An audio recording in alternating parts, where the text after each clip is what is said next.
Hello and welcome back to my channel Arna Rocks, and in my today's video I'm going to tell you all more about reproduction in plants as well as about dispersal in seeds. So let's get started.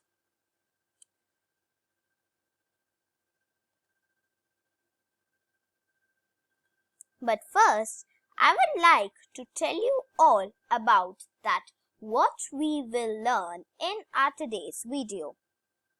So first, we'll know what is reproduction, what is germination, parts of a seed, stages of germination, what are the ways of reproduction in a plant, reproduction by vegetative propagation, reproduction by spores, dispersal in seeds, agents of dispersal. So now let's get started.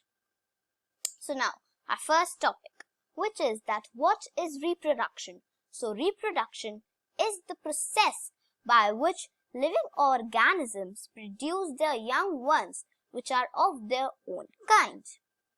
So now let us talk about what is germination in plants.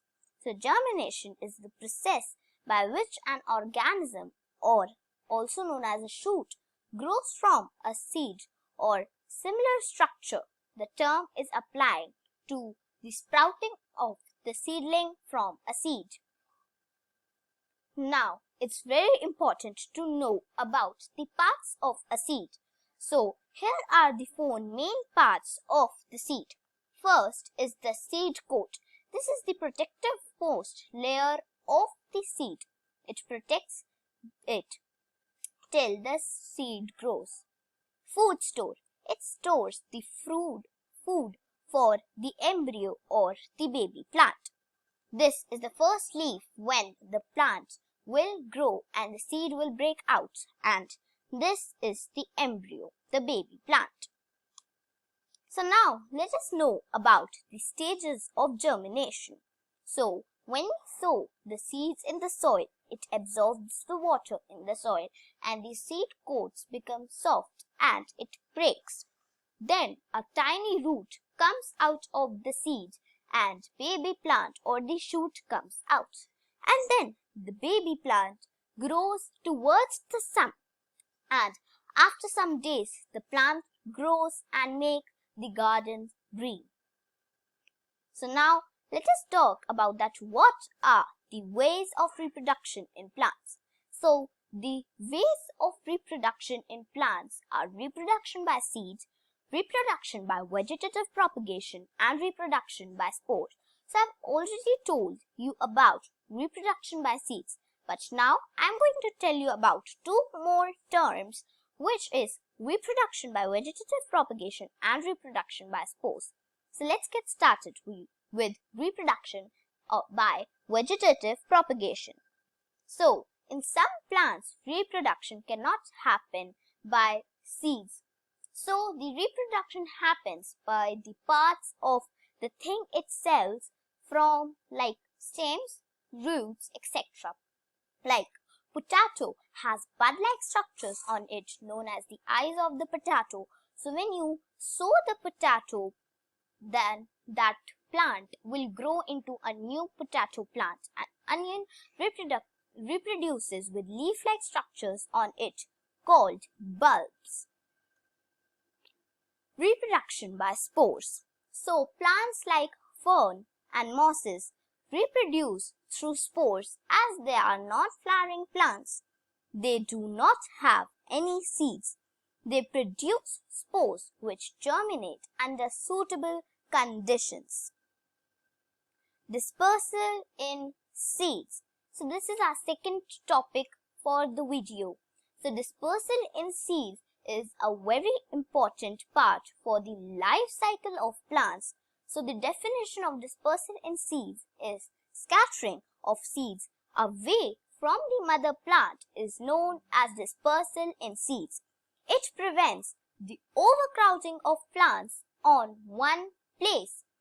Dispersal helps seeds to reach suitable conditions where they get enough air, water and warmth needed for their germination to grow.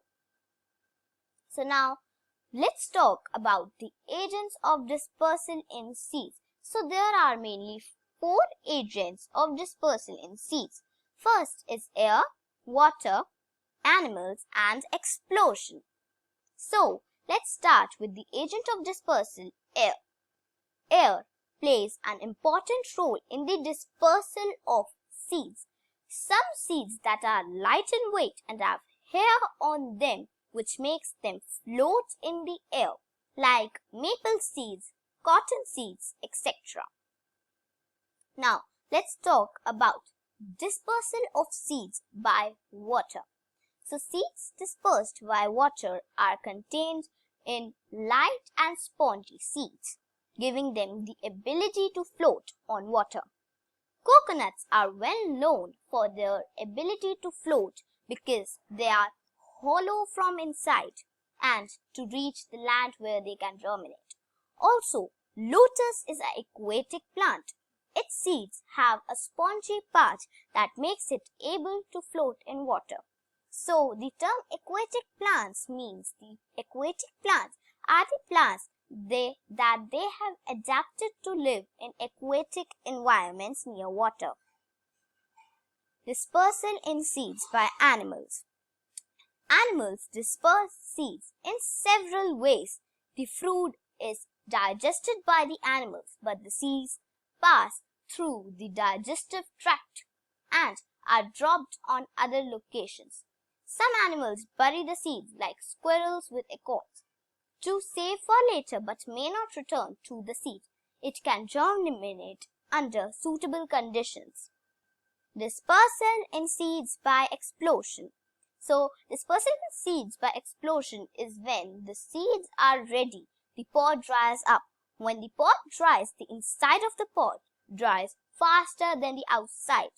This makes the pod twist inside, suddenly splitting open violently, rolling into little spiral. When this roll happens, it makes the seeds fly out of the pods in all the directions. Thank you. Do subscribe my channel, hit the bell icon and comment below on my channel. Arna Rocks.